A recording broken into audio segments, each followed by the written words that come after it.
জাতীয়তাবাদী দল মুক্তাগাছা উপজেলা ও পৌর শাখা কর্তৃক আয়োজিত সকল অঙ্গ সংগঠন কর্তৃক আয়োজিত ময়মনসিংহ দক্ষিণ জেলা বিএনপির নবগঠিত এই কমিটির সংবর্ধনা অনুষ্ঠানের প্রিয় সহযোদ্ধা সভাপতি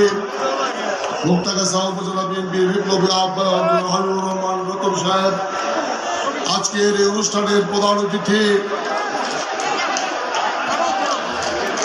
বিএনপি জাতীয় নির্বাহী কমিটির অন্যতম সদস্য, আন্তর্জাতিক শ্রমিক নেতা, ময়মনসিংহ বিভাগের কৃতি সন্তান, আমাদের সকলের প্রিয়, আমাদের ময়মনসিংহ বিভাগের বিএনপির অভিভাবক জনাব নজরুল ইসলাম খান, আজকের এই অনুষ্ঠানের বিশেষ অতিথি